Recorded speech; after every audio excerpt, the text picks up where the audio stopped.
and welcome back to my channel. As you can tell, I'm all dressed up because it's Diwali and I am making one of my favorite Diwali sweets. Actually, one of my favorite Indian sweets, but I make it every year for Diwali for the kids as well. I'm making gulab jamun, one of the easiest things to make, and it's kind of one of the Indian sweets that has traveled and known worldwide. So hope you're going to get inspired and make this festive season. You can have it all year round, not just Diwali. And before that, don't forget to subscribe and hit the bell button. Let's get cooking. The light is beautiful today. Right, first things first, the syrup. So I'm gonna get some sugar. In goes 200 grams of, I'm using caster sugar, you can use granulated as well.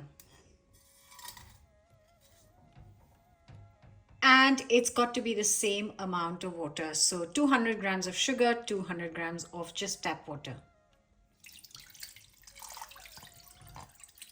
And now I'm going to bring it to a boil. So basically the sugar should be dissolved. It should be nice and boiling. And I'm going to add a couple of things to this. A good 5-6 cardamom pods. And I'm just going to crush so that the pods are open and the seeds can add flavor to the sugar syrup. Isn't this the cutest little pestle and mortar?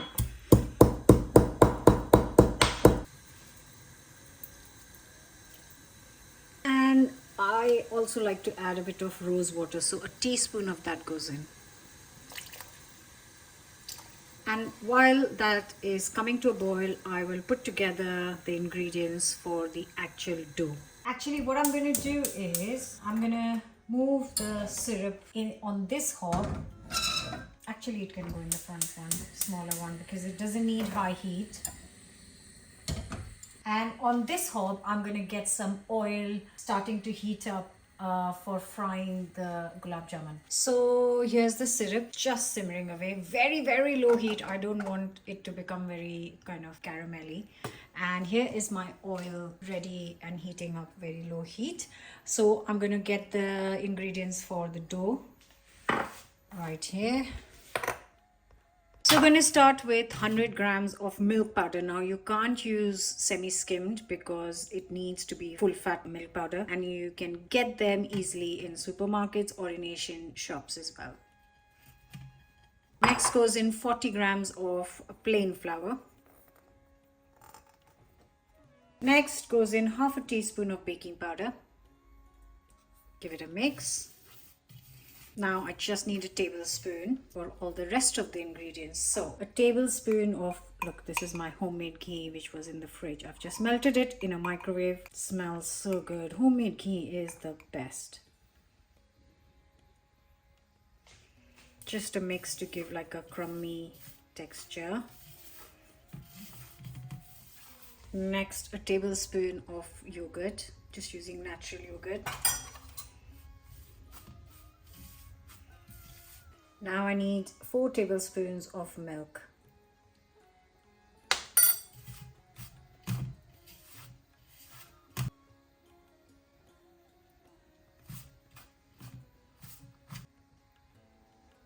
I'm adding one at a time in case I've got enough moisture, then I won't add any more. I think that might be enough. See, good job, I didn't add 4.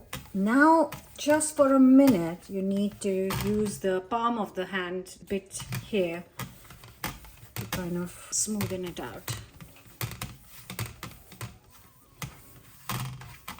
This is going to give you nice, smooth gulab jamuns. I can't believe how beautiful the light is. So my syrup is done. The sugar has dissolved completely. So I've turned it off for a minute. I've got my oil nice and hot, and I have got my mixture ready. So what I need to do is check the temperature because I don't want it too hot. If it is too hot, your gulab jamuns will just go dark brown on the outside and they wouldn't have cooked in the inside. So obviously we don't want that. I'm just looking for my thermometer. Yeah. So I am looking at 140°C only, which is not much because when we are frying stuff like pakoda or puri, the temperature is usually 170 to 180, and this has reached more than 130, so I need to turn it off for a minute. Oh, it's 140 already. Okay, so oh god, it's going on. Chetna, stop. Right, so this has reached 160, which is just too hot. So I've turned the heat off. I'm going to leave the thermometer in here. Just let it reduce to, oh, come on, 170. I will let it come down to 140. In the meantime, I've got 5 minutes till it reduces heat. I've got this beautiful mixture. So let's shape up the gulab jamun. You should get around 12 to 14 in this much mixture. So you can half it or in double it or whatever, depending on how many you want. And trust me, you do want more. You don't have to do this for long. Just a minute is enough.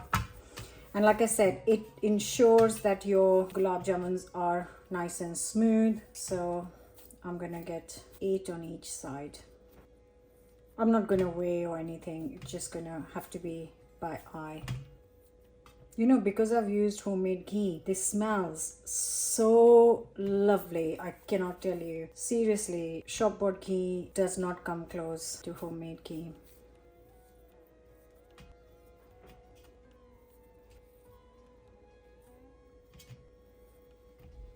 Okay, now once you've got that, you want to make sure that you smoothen it out. Listen, I don't care how the gulab jamuns look. They taste amazing. But if you smoothen it out, then they won't crack when you fry them.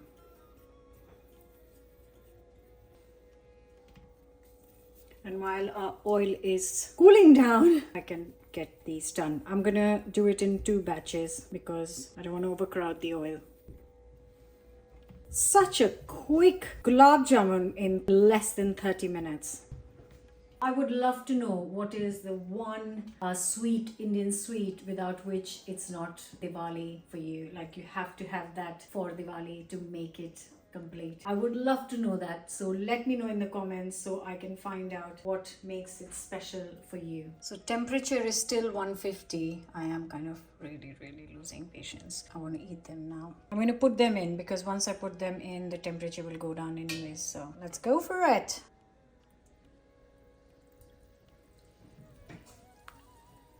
I've turned the heat on again. So this is going to take around a couple of minutes on each side. See, it's already turning brown and it's coming up. So that's a good sign. And that's why you don't cook it in very high heat, because by this time, if it was 180 degrees, see the temperature of the oil, it would have browned already. And that's what we don't want. Just, it can brown easily, evenly on all sides and cook on the inside. Look, they're changing color. They keep rolling on their own, but if they're not, then make sure that you turn them over so they brown evenly on all sides.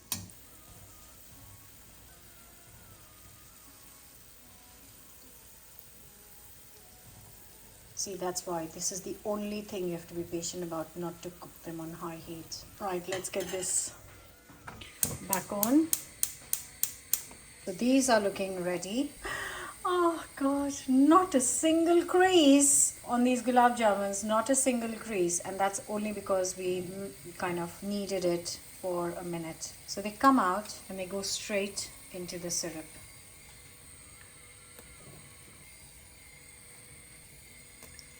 And while these are sitting in the syrup, I'm going to fry the next round.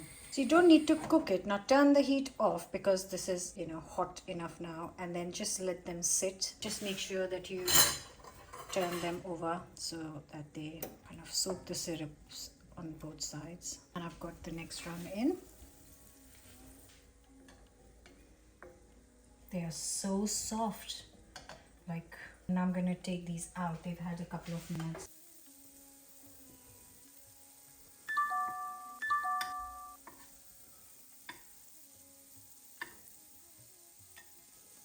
So this is ready for the next round. And then this is optional, but you can finish it with some chopped up pistachio to make it extra special.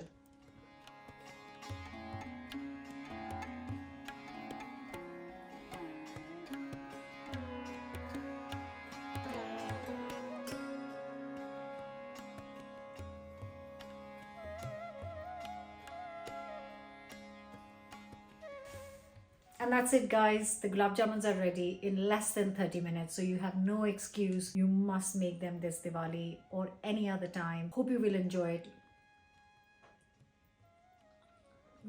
Just like ghee, the homemade gulab jamuns taste the best. I wish you all a very happy Diwali. Hope you have a lovely time with your family and friends. I will still be here sharing recipes, but don't forget to subscribe, like, comment, and share. I'll see you back very soon. Bye for now. Happy Diwali all.